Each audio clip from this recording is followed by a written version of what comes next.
আসসালামু আলাইকুম রহমতুল্লাহি বারাকাতুহু। শতাগণ, আপনারা ঠিকই হেডিং লাইনটা দেখে এসেছেন। সেটা বাস্তব যে কিয়ামত পর্যন্ত মুর্শিদাবাদটা মুসলিমদের হাতে থাকবে। তো ইনশাআল্লাহ থাকবে। মুর্শিদাবাদ মুসলিমদের ছিল, আছে, কিয়ামত পর্যন্ত থাকবে। তবে আমার সূত্রটা আপনাদের মেনে যেতে হবে।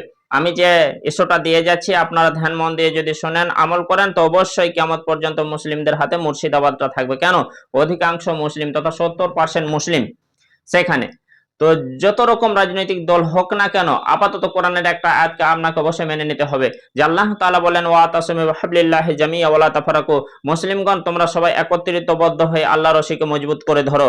তো এই যে 60% মুসলিম আছে, 70% মুসলিম আছে, সরি 70% মুসলিম তথা 2 ভাগ মুসলিম, শতকরা 2/3 মুসলিম। তো সেখানে ঐক্যবদ্ধ যদি থাকে কিয়ামত পর্যন্ত, ওই যে মুর্শিদাবাদে 22টি সিট আছে এমএলএ এর, 22টি সিট কিন্তু থেকে যাবে মুসলিমদের হাতে। কেউ কিন্তু বর্তমানে দুঃখের বিষয় যে বিভিন্ন রকম দলে বিভক্ত, প্রধানত তৃণমূলে আছে মুসলিমরা, আবার কংগ্রেস আছে মুসলিমরা, আবার নওশাদ সিদ্দিকী তথা সিপিএম এ চলে গেছে মুসলিমরা, আবার হুমায়ুন কবিরের কাছেও কিছু মুসলিম চলে গেছে। 4টি দলে প্রধানত এখন বর্তমানে ভাগ হয়েছে।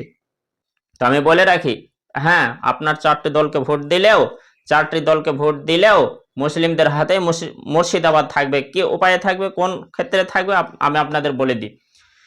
মোট 22টি সিট তথা 22টি সিটের মধ্যে 22টি মুসলিমদের হাতে রাখা যাবে। আমার এই কথাটা যদি আপনারা মেনে নেন, যে যেখানে ক্ষমতাশালী 22 জায়গায় 22 রকম হয়তো ক্ষমতাশালী, প্রধানত ক্ষমতাশালী মুসলিমদের, হয়তো যেখানে তৃণমূল অধিকাংশ বেশি মুসলিম রয়েছে, সমস্ত মুসলিমকে ঐক্য জোট হয়ে তৃণমূলে ভোটটা দিতে হবে।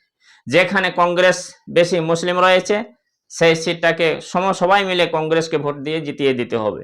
যেখানে সিপিআইএম বেশি মুসলিম রয়েছে, সেখানে বিভিন্ন জায়গায় ভাগাভাগি না হয়ে, বিচ্ছিন্ন না হয়ে, দলাদলি না হয়ে ঐক্যবদ্ধ হয়ে সিপিএমকে জিতিয়ে দিতে হবে। এবং মুসলিমদের মিম পার্টি যেখানে সংখ্যাগরিষ্ঠ মিমের দিকে রয়েছে, সেখানে মিমকে জিতিয়ে দিতে হবে। এরকম ভাবে যদি মুসলিমরা নিজেদের কৌশল বজায় রেখে ভোটগুলি করে, তাহলে 22টি সিটের মধ্যে 22টি মুসলিমরা জিতবে। আর যদি দুঃখের বিষয়, যদি ভাগাভাগি হয়ে যায়, হয়তো শতকরা 30% অমুসলিম, তারা একটাকে চয়েস করে বিজেপিকে ধরে রাখলো, এবং এখানে 70% মুসলিম 4 ভাগ হলো। তাহলে যদি 70% মুসলিমকে 4 ভাগে ভাগ করেন, তাহলে আপনি দেখেন 17% করে দাঁড়িয়ে যাবে গড়ে। তাহলে 30-17 কত ডিফারেন্স? তাহলে মুসলিমদের 22টি সিটের মধ্যে 5টিও তোলা যাবে না যদি বিভিন্ন রকম দলে ভাগ হতো। আমি বলে রাখি, হ্যাঁ, 4টে পার্টিকেই চয়েস করে ভোট দিলেও মুসলিমদের হাতে থাকবে, যদি মুসলিমরা কৌশলভাবে নিজেদের এটা বজায় রাখে যে ঐক্যবদ্ধ থেকে, যে যেখানে ক্ষমতাশালী, যেমন বেলডাঙ্গাতে 80% মুসলিম, রেজিনগরে মুসলিম, ফারাক্কায় মুসলিম, গোটা মুর্শিদাবাদটাই মুসলিম। তো সেইখানে মুসলিমরা ঐক্যজোট হয়ে মুসলিম প্রার্থীকে, যদি মুসলিম প্রার্থী না থাকে মুসলিম প্রার্থীও হয়, মুসলিমদের সমর্থনে হয়, মুসলিমদের স্বাধীনতা দেবে, তাকে ভোট দিলে অবশ্যই মুসলিমদের হাতে কিয়ামত পর্যন্ত মুর্শিদাবাদ থেকে যাবে ইনশাআল্লাহ। আসসালামু আলাইকুম ওয়া রাহমাতুল্লাহি ওয়া বারাকাতুহু।